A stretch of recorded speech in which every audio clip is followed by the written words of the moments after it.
Harmonie, où tu vas tuer, John Kabat-Zinn. Au moment où je gare ma voiture sur le parking de l'hôpital, plusieurs centaines d'oies sauvages passent au-dessus de ma tête.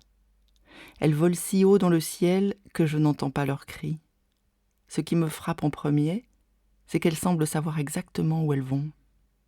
Elles se dirigent vers le nord-ouest, les retardataires semblant sortir du faible soleil levant de novembre, à l'est. Je suis si ému par la noblesse et la beauté de leur vol que j'attrape un papier et un crayon et j'essaie de reproduire ce merveilleux triangle ouvert de mes griffonnages maladroits. Quelques traits suffisent, elles seront bientôt hors de ma vue. Elles volent sous la forme d'un grand V mouvant, mais certaines avancent en formation plus complexe. Tout est en mouvement.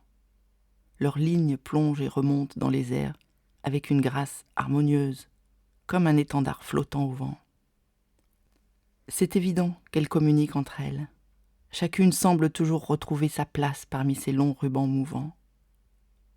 Je ressens leur passage comme une bénédiction personnelle. Ce moment est un don. J'ai eu la bonne fortune d'assister à un événement important qui n'arrive que rarement. Cette sensation provient de la nature sauvage de ces oiseaux, alliée à l'harmonie, l'ordre et la beauté qu'ils incarnent. Mon expérience habituelle du temps qui passe est suspendue à leur vol.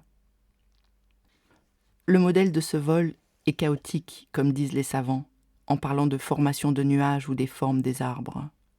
C'est-à-dire que l'ordre règne au milieu du chaos apparent. J'en suis émerveillée. Comme je me rends à mon travail, la nature me montre aujourd'hui l'ordre des choses sur une petite échelle, me rappelant combien nous sommes ignorants, nous les humains, et comme nous savons peu apprécier l'harmonie, si tant est que nous l'apercevions. En lisant le journal le soir même, je remarque que les conséquences du déboisement massif aux Philippines ne se sont fait connaître qu'à l'arrivée du typhon en 1991. Les eaux gonflées, que le sol dénudé ne pouvait plus retenir, déferlèrent sur les terres basses, en noyant des millions de paysans. Le problème est que nous refusons de tenir compte de notre responsabilité dans les catastrophes naturelles. En dédaignant l'équilibre naturel, on prend des risques. L'harmonie de la nature est autour de nous et en nous. Sa perception est une source de grand bonheur, mais souvent nous ne l'apprécions que rétrospectivement ou en son absence. Si la santé va bien, nous ne remarquons pas l'harmonie dans notre corps. Notre absence de mal de tête n'est pas une grande nouvelle pour notre cortex cérébral. Nos capacités à marcher, à voir et à penser semblent aller de soi et font partie de la panoplie des automatismes. Seule la douleur et la peur nous réveillent en sursaut et nous font prendre conscience de ces fonctions.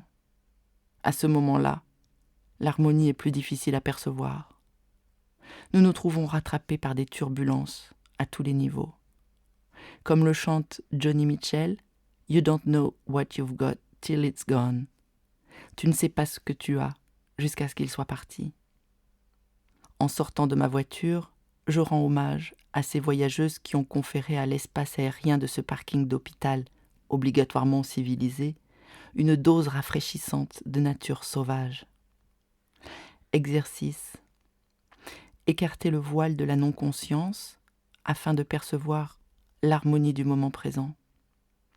Pouvez-vous la voir ou la sentir dans les nuages, dans le ciel, chez les gens, dans le climat, dans la nourriture, dans votre corps, dans cette respiration. Regardez, observez, encore et encore, ici et maintenant.